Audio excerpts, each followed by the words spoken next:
नमस्कार, मैं हूं शैलेंद्र सिंह और आप देख रहे हैं हमारा यूट्यूब चैनल शब्द शैलेंद्र सिंह। आज हमारे साथ हैं अनामिका चौधरी, जिन्होंने लखनऊ में संवेदना नाम से एक NGO खोला। उसका उद्देश्य ये था कि जो गरीब और मजदूरों के बच्चे हैं उनको हम पढ़ा सकें। आपने देखा होगा कि हर शहर में झुग्गी झोपड़ियाँ होती हैं, हर शहर में मजदूर होते हैं। ये इसलिए होते हैं कि इन्हीं के जो पसीने से, मेहनत से जो शहरों की चमक दमक होती है वो बनती है। लेकिन जब शहरों की चमक दमक बन जाती है तो इन मजदूरों को उन बस्तियों से बाहर कर दिया जाता है। और आमतौर पे देश के लगभग सभी जो शहर हैं उनके बाहर आपको ऐसी बस्तियां दिखेंगी जहां मजदूर रहते हैं, मजदूरों के परिवार रहते हैं, मजदूरों के बच्चे रहते हैं, लेकिन उनकी देखभाल करने वाला कोई नहीं होता है, उनको सही दिशा दिखाने वाला कोई नहीं होता। अनामिका जैसे लोग जिन्होंने एक संस्था पहले व्हाट्सएप ग्रुप के जरिए बनाई, कुछ महिलाओं को एकत्र किया, उनके बीच जो कंट्रीब्यूशन होता था उससे इन्होंने एक पार्क में स्कूल खोला इन बच्चों के लिए। और ये स्कूल रोज खुलता है बिना किसी छुट्टी के।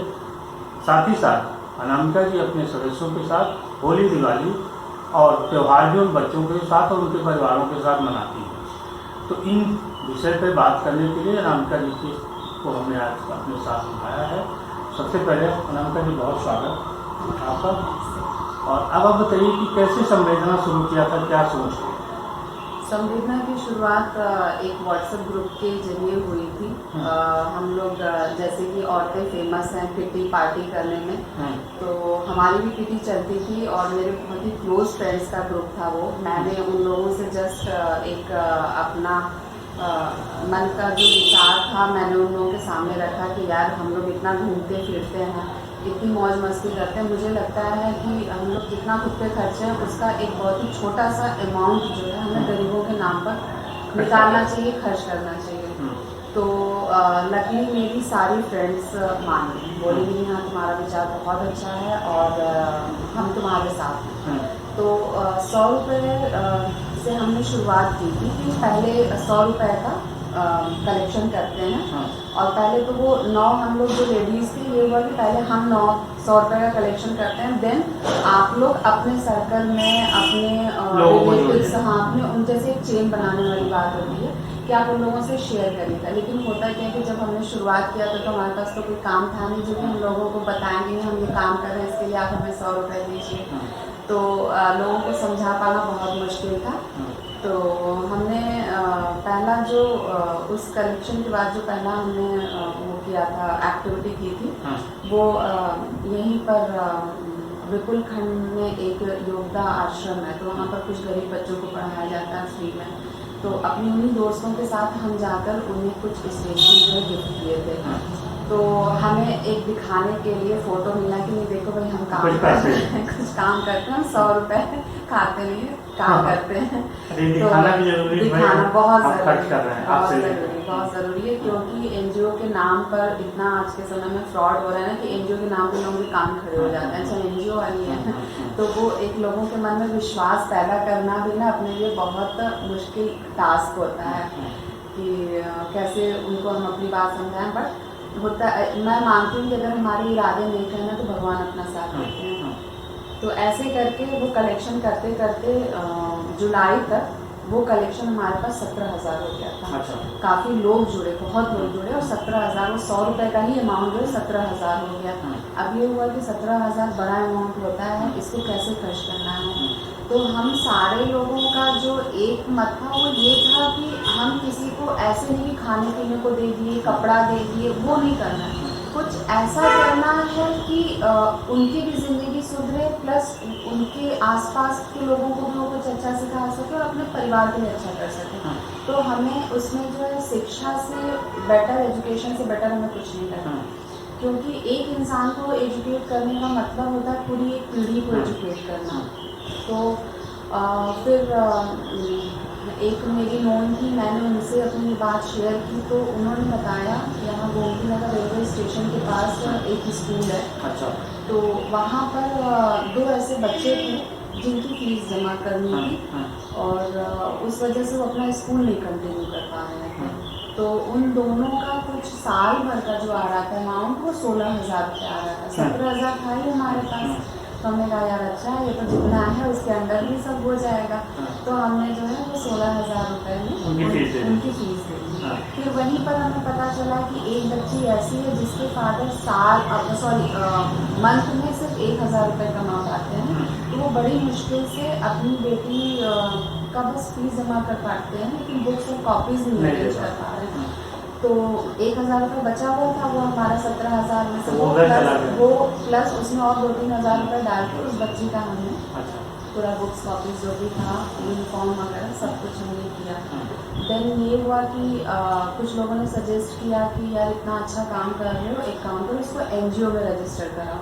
तो उस समय मुझे ये नहीं पता था कि NGO क्या होता है।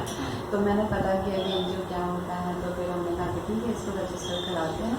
अगस्त 2017 28 अगस्त को हमने इसको संवेदना नाम से इसको रजिस्टर किया। और उसके बाद 2019 10 अप्रैल से विनीत खंड 5 गोमती नगर में स्लम के बच्चों को हमने पढ़ाना शुरू किया। उसमें जब हमने शुरू किया था तो हमारे पास 37 बच्चे थे। और वो बच्चे इतने गंदे थे, मतलब बहुत ही गंदे थे। ये लगता था कि कैसे हम इनको मैनेज करेंगे। अच्छा, जो भी गंदगी से रहते थे सो तो था ही, प्लस वो पान मसाला भी खाते थे, तरह तरह की गंदी आदतें थी उनके अंदर। तो एक मिनट को तो मन घबराया कि यार ये क्या मुसीबत मोल ले लिए हैं। काम के लिए तो आगे बढ़ गए हैं, लेकिन बोल भी दिया है, पीछे हटेंगे तो बदनामी भी होगी कि ये तो देखो बस कह दिया, कुछ किया नहीं। लेकिन फिर हुआ कि नहीं करना है, सुधारेंगे इनको। देन लगे हम लोग, मैं और मेरी फ्रेंड है इंदु भदौरिया जी, तो हम दोनों मिलकर लगे। और अभी हमारे पास 37 बच्चों से बढ़कर 150 बच्चे हैं। रजिस्ट्रेशन तो सब मिला के 200-250 बच्चों का 150 बच्चे आते हैं हमारे पास। और अब 3 साल की मेहनत के बाद ये है कि वो बच्चे पान मसाला नहीं खाते, पैसा नहीं खेलते, मतलब कोई भी बुरी आदत नहीं है। स्कूल कहाँ पे चल रहा है? ये सोमेश्वर महादेव मंदिर पार्क है विनीत खंड 5 में गोमती नगर में। वहाँ पर ओपन में है, वहीं चला रहे हैं। वो कितने घंटे का होता है? ये मंडे टू फ्राइडे हमारी क्लासेस चलती हैं, शाम को 4 से 6। इसमें मंडे से थर्सडे क्लासेस होती हैं, फ्राइडे को हम बच्चों का गेम कराते हैं। अच्छा। प्लस उनको कुछ खाने को देते हैं। मतलब जैसे एक नॉर्मल स्कूल चलता है वैसे आप चला रहे हैं? वैसे ही चला रहे हैं। बस थोड़ा सा यहाँ पे डिफरेंस ये है कि नॉर्मल स्कूलों में एज वाइज बच्चों का एडमिशन होता है। हमारे यहाँ क्या है कि चूँकि बच्चे झुग्गी झोपड़ी के हैं, वहाँ पर कुछ ऐसा है कि अगर बच्चा 12 साल का है उसे कुछ नहीं आता है, बच्चा 7 साल का है उसको ABCD आती है। तो हमने एक ग्रुप बना रखा है, 4 ग्रुप बना रखा है ABCD का। तो बच्चे को जितना आता है उसके हिसाब से जो उसकी नॉलेज है उसके हिसाब से ग्रुप बना जी, नॉलेज के हिसाब से हमने बच्चों को ग्रुप बना रखा है और उस हिसाब से उनकी स्टडी कंटिन्यू करेंगे और बहुत अच्छा कर रहे हैं। तो अब उनके जो पेरेंट्स हैं उनका क्या व्यवहार है, वो कैसे समर्थन कर रहे हैं? अब बहुत ज़्यादा सपोर्ट करते हैं। शुरू में तो उन्हें भी लगता था कि बस ये लोग आए चले जाएंगे, क्योंकि बाद में हमें पता चला कि हमसे पहले भी वहाँ पर 1-2 लोग ऐसे थे जो कि कंटिन्यू थे इस तरह से कि वो 3-4 महीने बाद वहाँ जाते थे, अपना बैनर लगाते थे और हफ्ते 10 दिन बच्चों की क्लास लगाते थे, फोटो खींचते थे, वीडियो बनाते थे। वो मतलब होता है ना NGO में फाइल तैयार करनी होती है, तो जब वो फाइल का काम उनका कंप्लीट हो जाता था, देन बच्चे कहाँ हैं क्या नहीं, उनको क्या है क्या नहीं, उससे कोई मतलब नहीं। तो जब हम लोग गए तो उनके माँ बाप का यही था कि लोग 2-3 महीने वो भी निकल जाएंगे। हाँ, आए हैं चले जाएंगे। तो वो लोग ना, मतलब बच्चा आया नहीं आया, गंदगी से आ रहा है, नहाया नहीं आया, कोई मतलब नहीं रहता था। बट जब उन्होंने देखा कि 1 साल हो गया और 1 साल में बिना उनके आए, उनको जो अपने बच्चों के अंदर अंतर दिखा, फर्क दिखा कि हाँ बच्चों के बिहेवियर में ओवरऑल जो भी बिहेवियर है उसमें चेंज आ रहा। बच्चा गाली देता था, माँ बाप की इज्जत नहीं करता था। वो बच्चा जो अपने माँ बाप से प्रेम से बात कर रहा है, घर में गेस्ट आ रहा है तो उसको नमस्ते कर रहा है और हेल्प कर रहा है कि मम्मी आपको कोई मदद की ज़रूरत हो तो आप बताओ। तो जब ये सारे चेंजेस देखे तब वो लोग हमारे पास खुद आना शुरू किए। अच्छा। देन हम लोग जैसे नॉर्मल स्कूलों में पीटीएम होता है, पेरेंट्स टीचर मीटिंग, तो उस तरह से हम लोग पीटीएम करना शुरू किए। तो फिर हम उनको मोटिवेट किए। हमने उनको कहा कि देखो पहले तो तुम लोगों को लगता था कि हम लोग आए हैं चले जाएंगे, अब तो तुम्हें अपने बच्चों में फर्क दिख रहा है। और एक बात बताओ, तुम लोग बिना पढ़े लिखे इंसान हो, तुम्हें पता है ना कि कितनी प्रॉब्लम होती है। अशिक्षित इंसान जिसको कुछ नहीं आता है उसको कितनी प्रॉब्लम होती है। तो हर माँ बाप का एक सपना होता है कि जितना हम जानते हैं, जितना हम कर रहे हैं, उससे ज़्यादा अच्छा हमारा बच्चा करे। तो क्या तुम्हारे अंदर ये सपना नहीं है? तो कहीं ना कहीं उनकी जो अंतरात्मा जो सो रही थी उसको हमने जगाया। तो उन्हें लगा कि नहीं, हाँ बात तो सही है। देन वो लोग तो अब इतना मतलब उन्हें फिर अपने काम से भी लोग टाइम से वापस होती हैं, बच्चों को नहला धुला के भेजती हैं और बहुत सपोर्ट मिलता है। तो आगे क्या प्लान है इस स्कूल को लेकर? आगे देखिए, अभी तक हमारे साथ कोई बहुत बड़ा सपोर्ट नहीं। अभी भी हमारा ये काम उसी व्हाट्सएप ग्रुप पे ही डिपेंड है। अच्छा। 3-4 साल हो गए, 3 साल क्लासेस को भी काम शुरू किए हुए 4 साल हो गए, लेकिन अभी भी बहुत बड़ा सपोर्ट नहीं है। लेकिन जो प्लानिंग है इन बच्चों के लिए वो ये है कि कोई अच्छा सपोर्ट मिले तो इन बच्चों के लिए एक प्रॉपर हम जगह लें और जैसे नॉर्मल स्कूल होता है उस तरह से एक स्कूल चलाएं और तब भी वहाँ पे इनको सब कुछ फ्री में हम प्रोवाइड कराएं। इनको जैसे अच्छे टीचर्स हायर करें, पढ़े लिखे जो बढ़िया स्कूलों में होते हैं उस तरह के टीचर्स हायर करें और उस तरह का एजुकेशन प्रोवाइड कराने का प्लान है। तो ये तो थी स्कूल की कहानी। अब आप अपना बताइए कि आपको शौक कैसे रहा, कहाँ से आपने शुरू किया लखनऊ का सफ़र, लखनऊ आई फिर यहाँ समाज सुधार में लगी, सामाजिक कामों में लगी? मैं तो बेसिकली बिलोंग करती हूँ बलिया से, लेकिन मम्मी की जॉब थी आजमगढ़ में, तो आजमगढ़ से स्कूलिंग कॉलेज सब कुछ हुआ वहाँ से। शादी हुई, शादी के बाद हस्बैंड भी मेरे ख्याल बलिया से बिलोंग करते हैं, लेकिन उनकी जॉब दिल्ली में थी। फिर दिल्ली से हम लोग 2005 में लखनऊ आए। फिर लखनऊ जब आए तो कुछ सालों बाद मैंने अपना बुटीक शुरू किया था। बुटीक का भी मेरा काम बहुत अच्छा था। फिर थोड़ा एरिया चेंज होने की वजह से और फिर बच्चे बड़े हो रहे थे तो बहुत ज़्यादा मैं टाइम नहीं दे पा रही थी, तो उसको वो शौक अच्छा लगा नहीं। हाँ, उतना ज़्यादा मतलब वो एक जो मन को समझ देने वाली जो बात होती है ना वो चीज़ उसमें नहीं आई।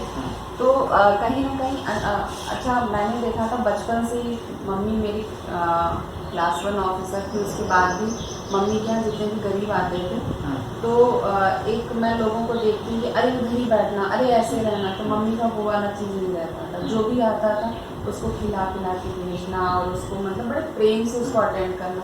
फिर वही चीज़ मैंने अपने ससुराल में देखी। जो मेरे फादर इन लॉ थे तो वो तो अपने एरिया के ना मतलब गरीबों के मसीहा थे।